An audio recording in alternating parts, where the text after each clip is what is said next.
योगेश्वर दास जी वृंदावन से रुचि का प्रश्न है महाराज जी। महाराज जी आप कह रहे हैं कि गीता जी में भगवान बहुत जगहों पर कहते हैं कि मैं ही सब कुछ हूं, सूर्य का तेज मैं हूं, चंद्रमा की प्रभा मैं हूं, नारियों का मातृत्व भाव, पुरुषों का पुरुषत्व भाव, तेजस्वियों का तेज, वैश्वानर के रूप में भोजन पचाता हूं। लेकिन महाराज जी 18वें अध्याय में भगवान श्री कृष्ण कहते हैं ईश्वर सर्वभूतानाम, और उसके आगे ही कहते हैं तवेव शरणम।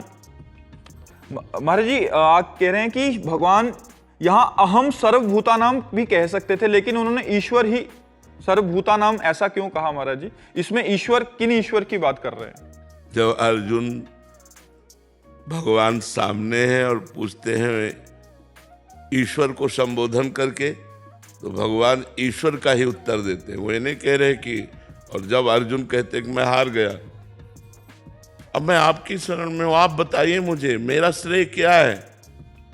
तब कहते मन मना भव मद भक्तो माध्या जी माम नमस्करो, मेरे को नमस्कार कर, मेरे को प्रणाम कर, मेरी पूजा कर, मेरे मन वाला हो जा। फिर ईश्वर को नहीं कहा। समझ रहे हो कि बात नहीं समझ रहे? जब अर्जुन ईश्वर की बात करते हैं तो भगवान ईश्वर शब्द का प्रयोग कर देते हैं, और जब कहते हैं मैं हार गया, ये सांख्य योग, कर्म योग, कभी ये योग कभी योग, हमें एक वो बता दो जिससे हमारा परम कल्याण हो। तो बोले सर्वधर्मान परित्यज्य माम एकम, मेरी शरण में आ जा। तो प्रश्नकर्ता के अनुसार उत्तर दिया जाता है।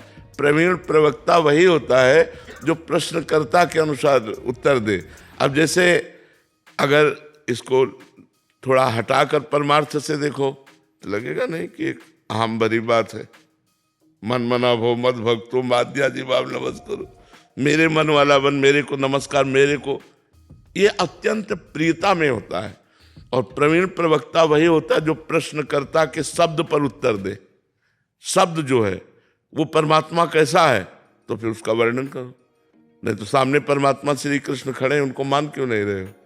जब कहते मैं हार गया, तब कहते सर्वधर्मान परित्यज्य माम एकम शरणम व्रज, तू मेरी शरण में आ जा, सब छोड़ दे, सब छोड़कर मेरी शरण में आ जा। अहम त्वाम सर्व पापेभ्यो मोक्षयिष्यामि मा शुचा, मैं तुम्हें समस्त पापों से मुक्त करके परम पवित्र कर दूंगा। तो बात समझ पा रहे ना आप?